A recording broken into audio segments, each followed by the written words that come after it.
नमस्कार, मैं रवीश कुमार। पेगासस जासूसी कांड को लेकर बार बार यह समझने की जरूरत है कि इस सॉफ्टवेयर से, स्पाईवेयर से क्या किया जाता है और क्यों सभी के लिए चिंता की बात होनी चाहिए।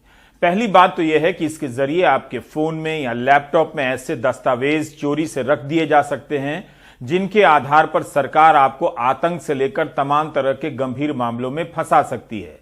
अगर आप इतनी सी बात समझ गए हैं कि आपके इनबॉक्स में हजारों ईमेल के बीच 2-3 ईमेल इस तरह से डाल दी जाए और आपके ईमेल से किसी को जवाब भेज दिया जाए, तो आप पेगासस को लेकर सतर्क हो सकते हैं।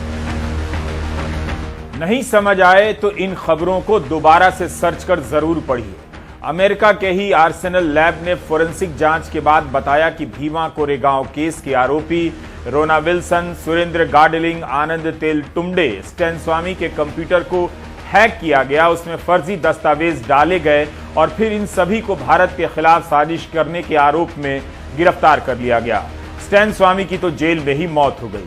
आर्सेनल ने बताया कि भीमा कोरेगांव की हिंसा के बाद रोना विल्सन के कंप्यूटर में 22 संदिग्ध दस्तावेज फाइलें डाल दी गईं। दुनिया भर में छपी पेगासस जासूसी कांड की खबरों में इन लोगों का भी नाम है और कहा गया है कि इनमें से कई लोगों के फोन की जासूसी की गई। क्या यह बात डराने वाली नहीं है कि आपके इनबॉक्स में कोई सॉफ्टवेयर के जरिए ईमेल भेज रहा है, पीडीएफ फाइल भेज रहा है, जवाब दे रहा है, ऐसी बातें लिख रहा है जो राष्ट्रीय सुरक्षा के हिसाब से खतरनाक हो, आपको पता भी ना हो और आप एक दिन जेल के भीतर डाल दिए जाएं।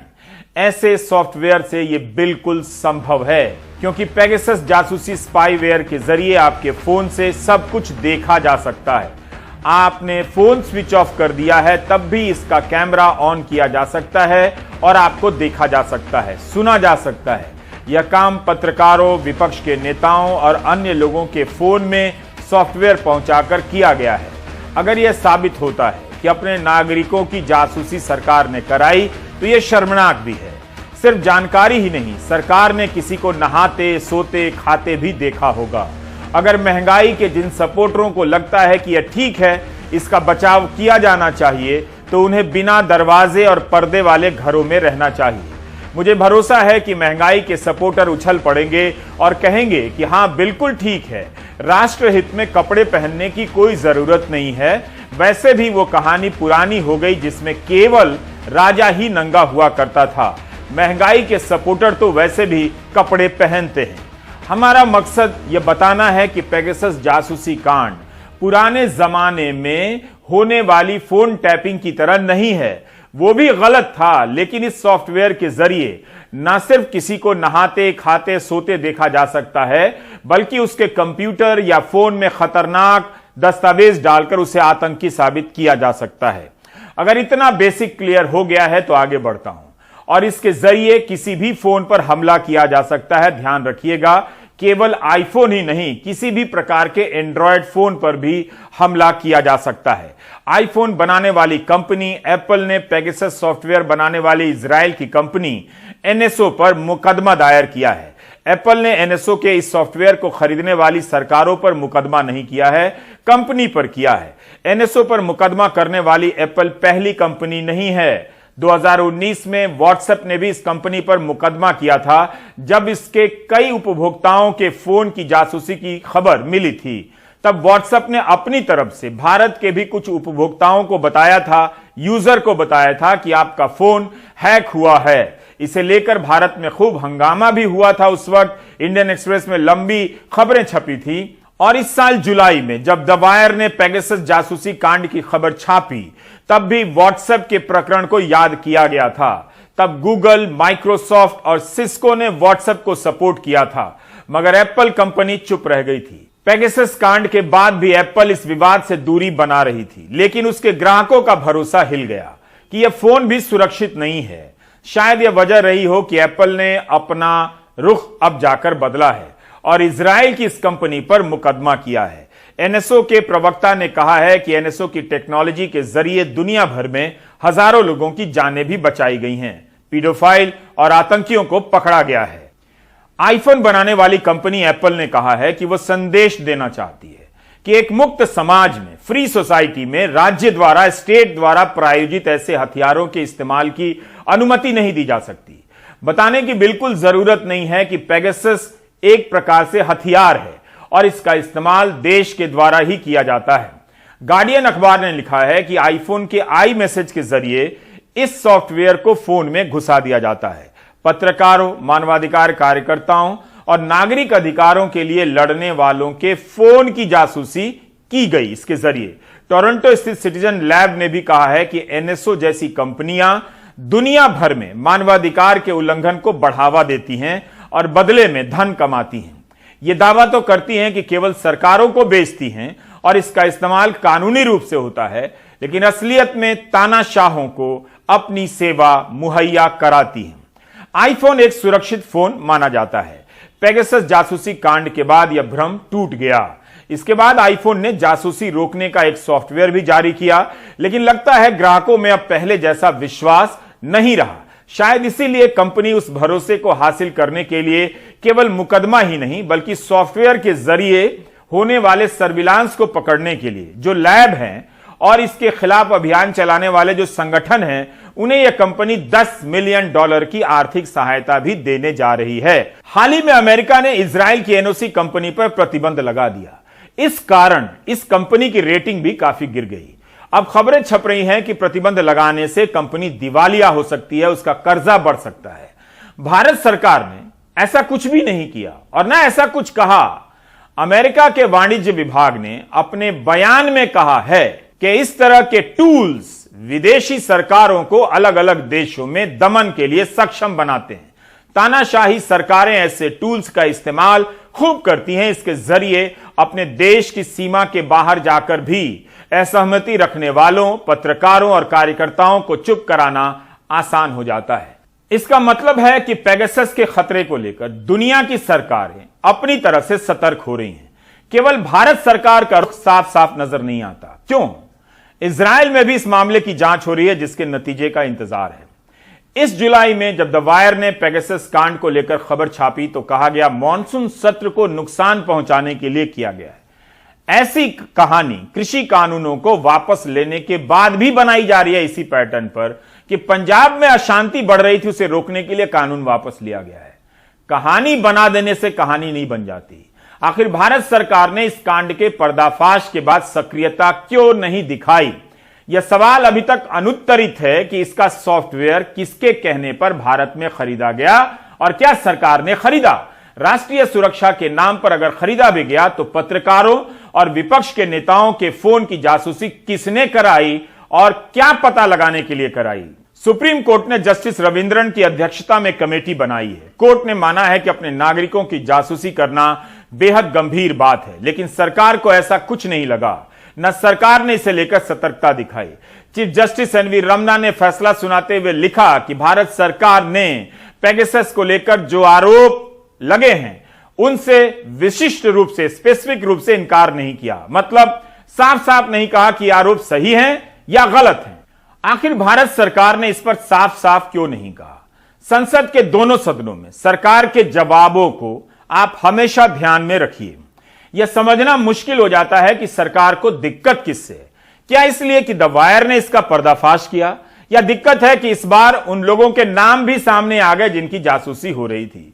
क्योंकि पेगासस से जासूसी हुई है इसकी जानकारी सरकार को तो थी।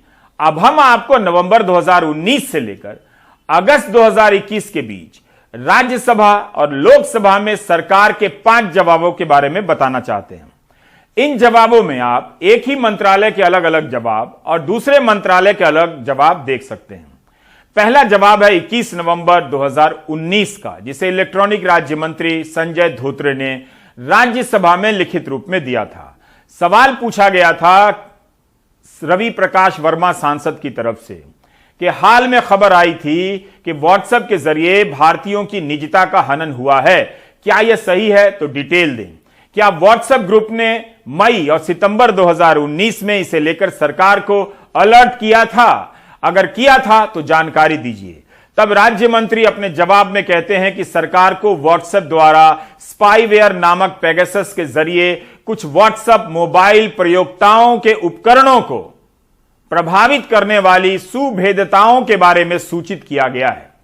व्हाट्सएप के अनुसार इस स्पाईवेयर का विकास इजराइल स्थित कंपनी NSO द्वारा किया गया है तथा इसने पेगासस स्पाईवेयर के इस्तेमाल के जरिए विश्व भर के लगभग 1400 प्रयोक्ताओं यूजर्स के मोबाइल फोन तक पहुंचने का प्रयास किया है, जिसमें 121 प्रयोक्ता यूजर्स भारत के शामिल हैं। नवंबर 2019 के जवाब में इलेक्ट्रॉनिक राज्य मंत्री कहते हैं कि व्हाट्सएप ने पहले मई 2019 को जानकारी दी है। मई में इस आधार पर सरकार की एक संस्था है the Indian computer emergency response team CERT बोलते हैं, इसने एक नोट बनाया था। सवाल है कि इसके बाद भी सरकार ने क्या किया? क्या सरकार को इसकी जांच नहीं करनी चाहिए थी? उसके नागरिकों की कोई जासूसी करा रहा है, या तो उसके भीतर से या कोई बाहर के देश थे, तब तो और भी गंभीर बात है। सरकार किस आधार पर निश्चिंत हो गई? यही नहीं, मंत्री जी जवाब दे रहे हैं कि व्हाट्सएप को नोटिस जारी किया गया कि इस बारे में जरूरी सूचनाएं उपलब्ध कराए। सरकार को व्हाट्सएप से किस तरह की जानकारी मिली, हमें नहीं पता। अब जवाब नंबर 2 पर आते हैं। यह जवाब 5 दिसंबर 2019 को रविशंकर प्रसाद का दिया हुआ है। कांग्रेस सांसद अभिषेक मनु सिंघवी सवाल करते हैं कि NSO पेगासस स्पाईवेयर स्कैंडल पर सरकार ने क्या क्या कदम उठाए, जानकारी दीजिए। क्या मंत्रालय उन कंपनियों के बारे में जानकारी रखता है जो स्पाईवेयर बेचती हैं या ऐसी सेवाएं देती हैं? उनके 3 सवाल हैं। दूसरे सवाल का जवाब रविशंकर प्रसाद सीधे ना में देते हैं, यानी सरकार को पता नहीं है कि NSO जैसी जासूसी के सॉफ्टवेयर बनाने वाली कंपनियां हैं और ऐसी सेवाएं देती हैं। जबकि अभिषेक मनु सिंघवी के पहले सवाल के जवाब में सरकार वही बात कहती है जो नवंबर के महीने में राज्य मंत्री संजय धोत्रे मोटा मोटी बता चुके हैं कि व्हाट्सएप ग्रुप ने खुद से पेगासस के बारे में सूचना दी है। लेकिन इस जवाब में रविशंकर प्रसाद एक और दिलचस्प जानकारी देते हैं। लिखते हैं कि CERT-in ने 26 नवंबर 2019 को NSO ग्रुप को नोटिस भेजकर भारतीय यूजर्स पर इस तरह के सॉफ्टवेयर और उसके असर की जानकारी मांगी है। क्या रविशंकर प्रसाद या उनके मंत्रालय को पता नहीं था कि NSO अपना सॉफ्टवेयर केवल देश की सरकारों को बेचता है? NSO यह जानकारी सार्वजनिक नहीं करता कि उसने सॉफ्टवेयर किसे बेचा। फिर इलेक्ट्रॉनिक मंत्रालय NSO को नोटिस भेजकर क्यों पूछ रहा था? NSO का जवाब क्या आया, इसके लिए कितना कोई रिसर्च करे, थक जाता हूं। यहां तक आपने 2 जवाब देख लिए। इलेक्ट्रॉनिक मंत्रालय जिस जवाब में कहता है कि पेगासस सॉफ्टवेयर है और कंपनी से पूछा जा रहा है, विडंबना है कि उसी जवाब में यह भी कहता है मंत्रालय कि स्पाईवेयर की दुनिया में कौन कौन सी कंपनियां हैं पता नहीं है। सरकार ने ऐसी कंपनियों के बारे में जानने की कोशिश क्यों नहीं की? जबकि यह सरकार का ही आंकड़ा है कि 2015 से 19 के बीच साइबर हमले 600% बढ़ गए हैं। अब आते हैं जवाब नंबर 3 पर। यह जवाब राज्यसभा में 12 मार्च 2020 को दिया गया है। कांग्रेस के राज्यसभा सांसद विवेक तनखा सवाल करते हैं कि क्या यह सही है कि पेगासस सॉफ्टवेयर को भारत सरकार की किसी एजेंसी ने खरीदा है? तो राज्य मंत्री संजय धोत्रे लिखित जवाब में कहते हैं कि इलेक्ट्रॉनिक और इंफॉर्मेशन टेक्नोलॉजी मंत्रालय के पास ऐसी कोई जानकारी नहीं है। इस मंत्रालय के पास कोई ऐसी जानकारी नहीं है कि ऐसा कोई सॉफ्टवेयर खरीदा गया है या नहीं। इस मंत्रालय के मंत्री को यह भी पता नहीं कि स्पाईवेयर बनाने वाली कंपनियां कौन कौन हैं, और इस मंत्रालय का नाम इलेक्ट्रॉनिक और इंफॉर्मेशन टेक्नोलॉजी मंत्रालय है। मंत्रालय ने कहा जानकारी नहीं है, यह नहीं बोला कि ऐसा कोई सॉफ्टवेयर खरीदा गया है या नहीं खरीदा गया है। अभी तक हमने राज्यसभा और लोकसभा में सरकार के 3 जवाबों के बारे में बताया। अब जवाब नंबर 4 पर आते हैं। लोकसभा में मेनका संजय गांधी और अन्य सांसद इलेक्ट्रॉनिक और इंफॉर्मेशन टेक्नोलॉजी मंत्री से सवाल करते हैं कि क्या सरकार को देश में पेगासस नाम के स्पाईवेयर की मौजूदगी के बारे में जानकारी है? क्या सरकार ने कोई जांच शुरू की है? तो 24 मार्च 2021 को मंत्रालय का जवाब आता है कि सरकार के पास ऐसी कोई जानकारी नहीं है। नवंबर 2019 में सरकार के पास जानकारी है कि पेगासस स्पाईवेयर का इस्तेमाल हुआ है और यह जानकारी व्हाट्सएप ने सरकार को दी है। मार्च 2021 में बीजेपी के ही सांसद को सरकार कहती है कि उसके पास ऐसी कोई जानकारी नहीं है कि पेगासस का इस्तेमाल हो रहा है। क्या आप इस खेल को और खेल के इस कमाल को समझ पाए? इसके लिए बैक डेट में यानी पुराना अखबार पढ़ना बहुत जरूरी होता है। संसद में दिए गए जवाबों पर बारीक नजर रखनी पड़ती है, रिसर्च करना पड़ता है। मार्च 2021 के इस जवाब से यह भी साफ है कि व्हाट्सएप की तरफ से सूचना देने के बाद भी सरकार ने कोई जांच नहीं की। अगर सरकार ने नवंबर 2019 में एनएसओ से पूछा था, तब उसकी जानकारी भी सदन में रख देनी चाहिए थी या सदन के बाहर रखनी चाहिए थी कि एनएसओ ने यह कहा है, वो कहा है। अब आते हैं जवाब नंबर 5 पर। 9 अगस्त 2021 का यह जवाब अलग है। वी शिवदासन के जवाब में रक्षा राज्य मंत्री अजय भट्ट कहते हैं कि रक्षा मंत्रालय ने एनएसओ ग्रुप टेक्नोलॉजी के साथ कोई लेन देन नहीं की है। यानी रक्षा मंत्रालय को पता है कि कोई लेन देन नहीं हुई। लेन देन हुई है या नहीं, इसके बारे में इलेक्ट्रॉनिक मंत्रालय को कुछ नहीं पता। क्या आप अब भी इन जवाबों में आ रहे इतने अंतरों को देखकर कुछ संदेह करना चाहेंगे? 5-5 जवाब में, संसद में दिए गए जवाब में अलग अलग बातें हैं। ऐसा लगता है कि किसी को कुछ पता नहीं है। इस साल जुलाई में खबर आने के बाद फ्रांस में जांच हो गई, लेकिन भारत में मई 2019 में और जुलाई 2021 में दो बार पेगासस से जुड़ी खबर आने के बाद कोई जांच नहीं होती है। और इस पर हम बात करेंगे एम.के. वेणु से, द वायर के। वेणु, मैं ये जानना चाहता हूं कि आपने अभी ट्वीट किया कि पहले व्हाट्सएप ने भी मुकदमा किया, एप्पल ने भी किया, उन दोनों के पास पुख्ता जानकारी है। और क्या आपको लगता है कि इन दो कंपनियों को जो जानकारी है, ये दोनों कंपनियां बाध्य होंगी सुप्रीम कोर्ट को देने के लिए? मेरा मानना है रवीश कि ये दोनों कंपनियां, व्हाट्सएप, आपको याद होगा 2019 में पेगासस का ब्रीच हुआ था और व्हाट्सएप ने उस पर तहकीकात करी थी और तब उन्होंने कैलिफोर्निया में जाके कोर्ट में केस करा।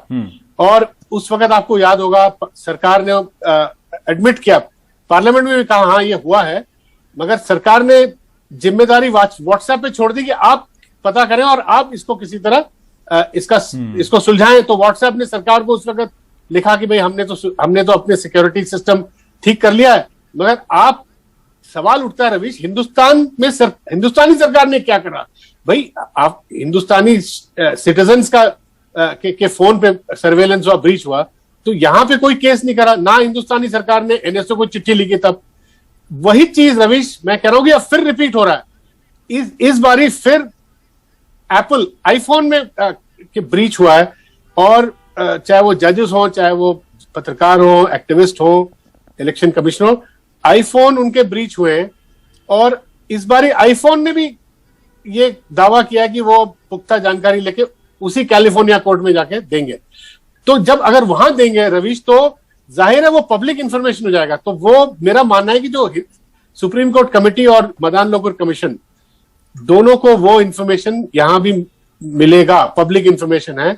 उसके अलावा मेरा मानना है कि सुप्रीम कोर्ट कमेटी व्हाट्सएप के और एप्पल कंपनी के, आईफोन के जो लोग हैं जिन्होंने ये इन्वेस्टिगेट किया है।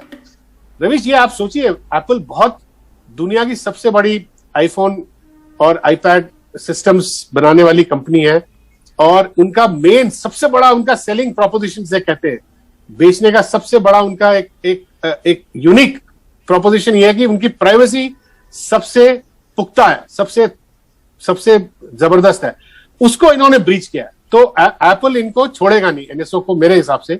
और जिसके घर में रवीश चोरी हुई है उसने तो अपनी तहकीकात करी है।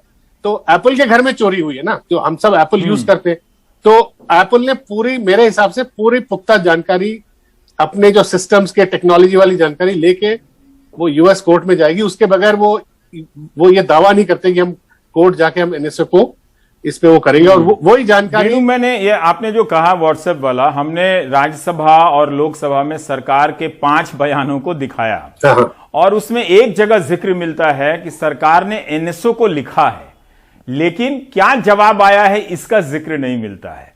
तो मैं ये जानना चाहता हूं, आपने ठीक कहा कि व्हाट्सएप अपनी तरफ से जांच कर रहा है, क्या सरकार ने अपने नागरिकों की चिंता नहीं की कि उनके नागरिकों के बाथरूम में, वॉशरूम में, कहां न जाने किस किस हाल में फोन के जरिए कैमरे से देखा जा रहा है? ये इस बात को लेकर क्या सरकार को चिंता नहीं करनी चाहिए थी कि उसमें पत्रकार हैं, विपक्ष के नेता हैं और जहां तक मुझे याद है न्यायिक व्यवस्था से जुड़े हुए लोग भी हैं इसमें? बिल्कुल रवीश, ये मुझे तो सबसे ज्यादा हैरानी है कि ये बड़ी बड़ी कंपनियां अपने कस्टमर को, भाई इनका दायित्व क्या है कि भाई इनके जो लाखों करोड़ों कस्टमर्स हैं दुनिया में, उनको ये प्रोटेक्ट करना चाहते हैं, क्योंकि भाई इनका तो बिजनेस है। वो कोर्ट जाके वो ये सारी चीजें कस्टमर के लिए वो कर रहे हैं। और हमारी जो सरकार है, जो नागरिक के लिए जो कॉन्स्टिट्यूशनल गारंटीज है, जो इतने खुले आम ब्रीच हो रहा है और सारी दुनिया उसको देख रही है, उस पर इनकी कोई प्रतिक्रिया नहीं है, कोई स्टेटमेंट नहीं है, कोई एनएसओ को चिट्ठी देके उनसे जवाब नहीं। जबकि अमेरिका की सरकार ने भी पीछे एनएसओ को नेगेटिव लिस्ट में डाल दिया है, एंटिटीज, और उसी के चलते ये एप्पल ने भी उनके खिलाफ केस करा है। तो ये मोदी जी और इनके जो सरकार, इनकी कैबिनेट है, ये क्या कर रही है अभी तक तो मुझे समझ में नहीं आ रहा। और पूरी तरह डिनाई भी नहीं कर रहे हैं, जो सुप्रीम कोर्ट ने अपने ऑर्डर में बोला है कि ना डिनाई कर रहे हैं ना एक्सेप्ट कर रहे हैं। We only change the rules, regulations, taxation regime to attract the best manufacturers in the world. And I think the far-reaching decision which we have taken has also been heard by Apple. But as I said on the day of my meeting, Apple has started production in India in a very effective way. आपको लगता है वेणु कि चूंकि Apple बड़ी company है, उसकी अपनी एक साख है, हाँ। वो कंपनी अपना यहाँ गराज खोलती है तो केंद्रीय मंत्री चले जाते हैं और उसे बड़े हेडलाइन के रूप में पेश करते हैं, हाँ। जैसा कि एप्पल ने यहाँ यूनिट खोलने वाली है, एप्पल ये कर देगी और वो कर देगी, उसे सरकार बड़ी कामयाबी के रूप में दिखाती है। अब वही एप्पल इसको चैलेंज कर रही है। तो आपको लगता है कि इससे सरकार का जो वृतांत था, नैरेटिव था, वो कमजोर पड़ा इससे, और दुनिया भर में और दबाव बढ़ेंगे दूसरे देशों की सरकारों पर भी कि इसकी जांच करें अच्छे से? बिल्कुल रवि, ये आपने जो कहा ये बहुत इंपॉर्टेंट बात है। सरकार एप्पल को अब पिछले आपने देखा 2 साल में सर पे बिठा के घूम रही है, आत्मनिर्भरता, एप्पल यहाँ पे ये खोल रहा है, वो खोल रहा है, बेंगलोर में खोल दिया, और एप्पल की क्रेडिबिलिटी पे सरकार ने ही अपना ठप्पा लगाया। अब वही एप्पल कोर्ट में जाके बोल रही है कि अगर वो बोले कि भाई उनके फोन में बहुत ज्यादा ब्रीच हुआ है, हिंदुस्तान में भी हुआ है, तो ये सरकार के लिए बहुत ही एम्बैरेसिंग सिचुएशन है। इसमें और भी जवाबदेही बढ़ जाएगी, क्योंकि एप्पल को तो सरकार नकार नहीं सकती कि भाई ग्लोबल कंपनी है, क्रेडिबिलिटी है, सरकार ने खुद इनकी बड़ी तारीफ करी है। तो ये एक बहुत ही मतलब एक एम्बैरेसिंग सिचुएशन है, सरकार को एक कोने में फंसाने वाली बात होगी। बहुत बहुत शुक्रिया वेणु हमसे बात करने के लिए। तो कुछ बातें निकल कर आई वो इस तरह से हैं कि जिस तरह से व्हाट्सएप का प्रकरण सामने आने पर सरकार ने एनएसओ कंपनी जो पेगासस सॉफ्टवेयर बनाती है उसे पत्र लिखा था। क्या जवाब आया ये हमें उसकी जानकारी नहीं है। क्या सरकार ने जब नाम सामने आए जुलाई में, जब वायर ने रिपोर्टिंग की, तो क्या उसके बाद एनएसओ को कोई पत्र लिखा? हमें इसकी कोई जानकारी नहीं है। दूसरी बात कि सरकार एप्पल को बहुत ही विश्वसनीय कंपनी मानती है। उसकी विश्वसनीयता उसकी नजर में इतनी बड़ी है कि वो कंपनी यहां पर एक छोटी सी दुकान खोल ले तो केंद्रीय मंत्री पहुंच जाते हैं, उसे एक बड़ी कामयाबी के रूप में भुनाया जाता है। आप खबरों को सर्च कर लीजिए। तो क्या अब वही भारत सरकार, मोदी सरकार, एप्पल की इस याचिका पर विश्वास करेगी? उस आधार पर जांच करेगी, पूछेगी एप्पल से कि आपने जो जांच की है वो जांच की जानकारी हमें भी दीजिए। पेगासस सॉफ्टवेयर हमारे आपके नागरिक होने के अस्तित्व पर सबसे बड़ा खतरा है। इसे लेकर वही सरकार निश्चिंत हो सकती है जो इस बात से निश्चिंत है कि लोग ऐसे मुद्दों की परवाह नहीं करेंगे तो गोदी मीडिया किसी और मुद्दे की तरफ मोड़ देगा, या उसे उस हवा का इंतजार है जो इस मुद्दे को अपने आप कहीं और उड़ाकर ले जाए। सुप्रीम कोर्ट ने आज वायु प्रदूषण के बारे में ऐसा ही कुछ कहा कि ईश्वर का धन्यवाद दीजिए कि हवा चल गई और वायु प्रदूषण कुछ कम हो गया, सरकार के करने से नहीं हुआ। वैसा ही एप्पल के करने से हुआ है, सरकार ने अभी तक इसकी जांच नहीं की है। आप ब्रेक ले लीजिए।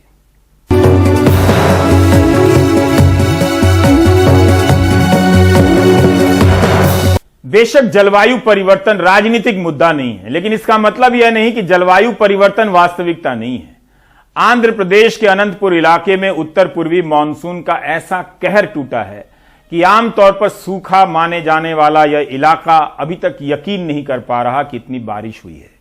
उमा सुधीर वहां की बारिश को लेकर एक लंबी रिपोर्ट पेश कर रही हैं।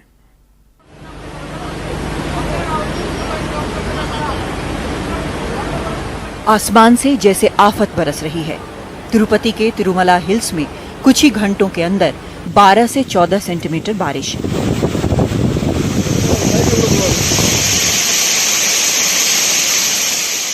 जनजीवन पूरी तरह अस्त व्यस्त हो गया। ये क्लाइमेट चेंज नहीं तो क्या है?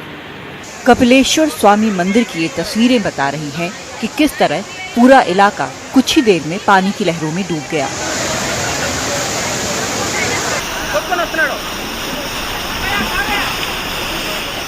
तिरुपति मंदिर की ओर जाने वाली घाट रोड पर कई लोग फंस गए। जैसे तैसे कई लोग अपनी जान बचा पाए। इस आफत के बीच लोग अपना जो भी सामान बचा सके वही बच पाया। सब किसी तरह एक दूसरे को बचाते सुरक्षित जगहों पर पहुंचाने की कोशिशें करते नजर आए। ऐसी ही सामूहिक कोशिशों से इस बस में बैठे बच्चों को बचाया जा सका जो पानी में फंस गई थी। देवी पद्मावती के मंदिर वाले तिरुचनूर का ये घर बाढ़ के पानी की ताकत को झेल नहीं पाया। इससे आसपास दहशत और बढ़ गई। अधिकारियों का कहना है कि 12 से 14 सेंटीमीटर बारिश भी तिरुपति के लिए झेलना मुश्किल रहा, क्योंकि उससे पहले 10 दिन लगातार बारिश हो रही थी, जिसकी वजह से स्वर्णमुखी नदी और सारे जलाशय भर गए थे और मिट्टी की नमी भी बहुत ज्यादा हो गई थी। उसकी वजह से बाढ़ बहुत बड़ी हो गई। अनंतपुर जिले में बाढ़ में फंसे एक जेसीबी पर चढ़े 10 लोगों को बचाने के लिए हेलीकॉप्टर मंगवाना पड़ा। खास बात यह है कि अनंतपुर देश के सबसे सूखा प्रभावित जिलों में से एक है, लेकिन इस बार यहां आसमान बरसा तो भयानक बरसा। बारिश सामान्य से 179% ज्यादा हो गई। करीब के कडप्पा में भी 165% ज्यादा बारिश रिकॉर्ड की गई। ऊपर से अन्नामाया प्रोजेक्ट से अचानक छोड़े गए पानी में नेशनल हाईवे डूब गया। राज्य परिवहन की 3 बसों में बैठे कई लोग इस पानी में फंस गए। इन बसों में बैठे कम से कम 20 लोगों को बचाया ही नहीं जा सका। चंद्रगिरी से श्रीनिवास मंगापुरम जाने वाली कई सड़कें बाढ़ से कट गईं। अधिकारियों का कहना है कि पिछले 140 बरस में पेन्नार नदी से नेल्लोर बराज में इतना सारा पानी कभी नहीं आया और इसी वजह से राष्ट्रीय राजमार्ग 16 टूट गया कोवूरू के पास। आंध्र प्रदेश में इस साल उत्तर पूर्वी मानसून ने कहर ढा दिया है। कुछ ही समय के अंदर सामान्य से 39% ज्यादा बारिश हुई है। मानसून की बारिश इतनी अप्रत्याशित और भयानक कैसे हो गई? दरअसल लोगों ने नदियों नालों पर निर्माण कर दिया है। पानी जाने के कुदरती रास्तों पर अतिक्रमण हो चुका है, लिहाजा आपदा आनी ही थी।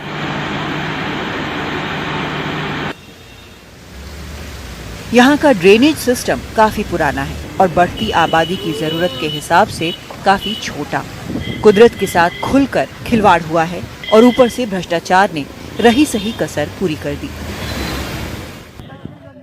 ये खतरा समझना है तो तिरुपति के करीब रायला चेरुवु पर नजर डालिए। यहाँ 500 साल पुराना और काफी बड़ा जलाशय है जो विजयनगर साम्राज्य के राजा कृष्णदेव राय ने बनवाया था।